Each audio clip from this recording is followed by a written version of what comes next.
this change that I am talking about and trying to describe is occurring at the same time that there, and perhaps not coincidentally, with a growth in inequality everywhere, in almost all economically advanced nations. So this growth in inequality, I believe, is interacting with family change in ways that produce varied effects and are likely to produce, as I will say in a few minutes, in a global context, likely to produce different effects in different societies. And I mentioned before that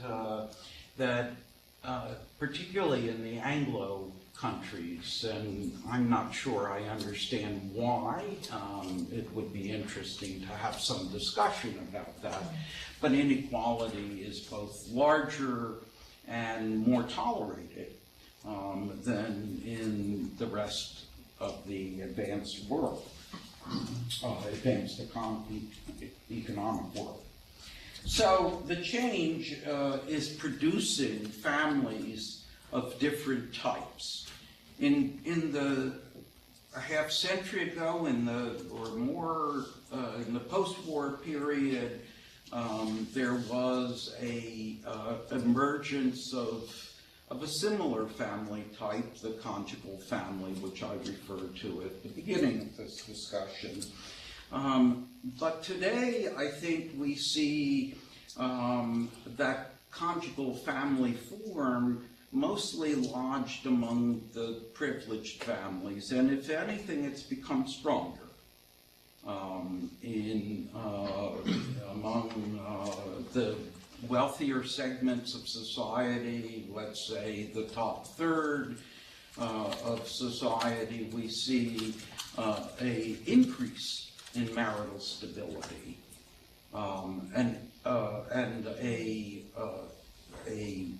although families form later, they remain more stable. By contrast, among the less privileged, we see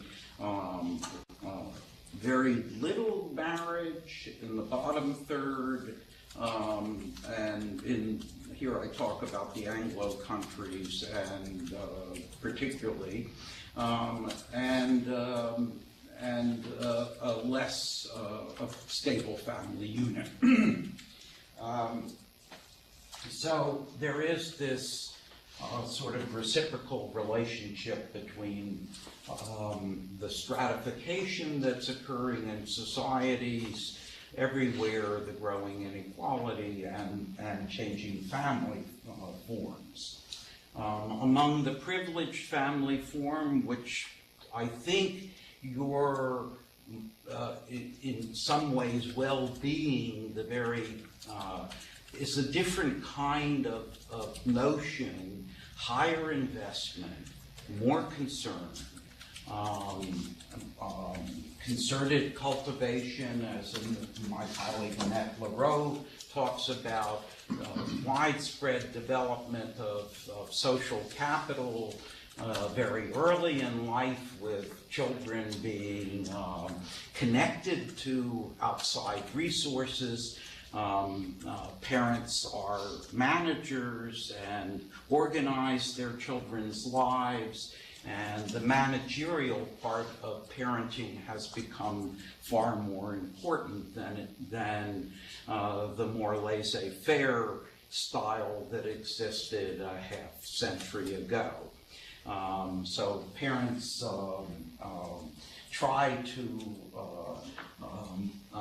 organize their immediate social environment in ways that will benefit their children.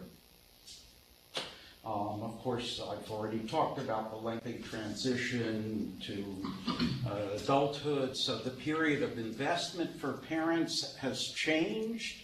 It's not, as Claude and I discussed night, a short-term contract, maybe to age 18 or at most to 21. The parenting contract has been extended, and it now often goes into the 30s. The American press likes to talk about the Italianization of parenthood, meaning the lengthening of responsibility. And parenthood is largely planned and organized by families in a very careful way, with classes and prenatal instruction and so on and so forth.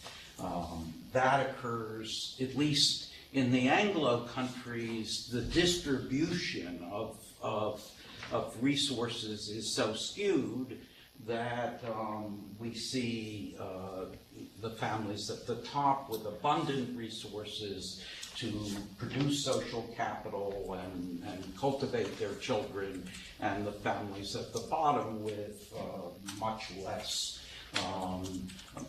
having much less means to develop both social capital and to prepare their children for an educational system that is increasingly discriminating. And with that, some indication of lower social mobility. I'm trying to cut this a little bit so we will not end up too late. We can say relatively little about the families in the middle, although political attention is focused on the middle class, certainly in the US and I think increasingly in Europe, and the discontents of the middle class. If we really think of the middle class as an income bracket rather than the broad catch-all category that includes everybody. Everybody in the U.S. used to say they were middle class. Today, that has changed to some extent. But the families in the middle are struggling, and in some sense straddling this divide between the haves and the have-nots. Being in the middle, they are trying as best they can to make the investments in their children, but often settling for far less than they or their children expected. We've been watching I've been doing a little study in Philadelphia of middle-income families, and when it comes to the time of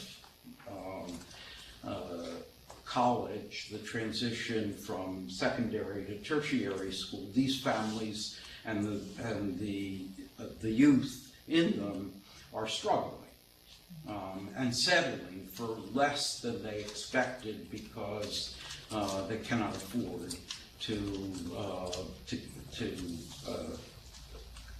the lengthy delay in adulthood that is now required for educational investment. So that disadvantages both the middle third and the bottom third particularly. Well, I know this is a seminar on child well-being and child welfare, so I wanted to talk a little bit about that before I turn to my global study. And I will finish by 10:40, if that's okay with you.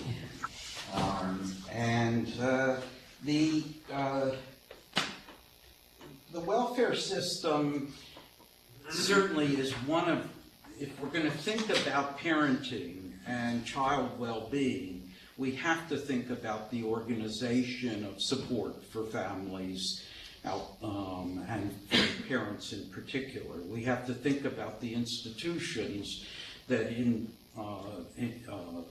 either undermine or enforce the parental role.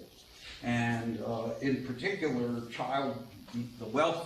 these systems vary, as you well know, between the various advanced economies, and the argument that S.B. Anderson has made is that the welfare state is an important mediator in children's well-being.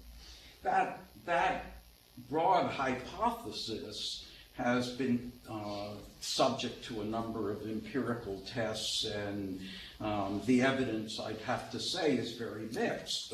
But I think it deserves the attention here of the seminar, because we really have to understand how the distribution of resources outside of the family affects children's parenting goals and children's well-being or welfare.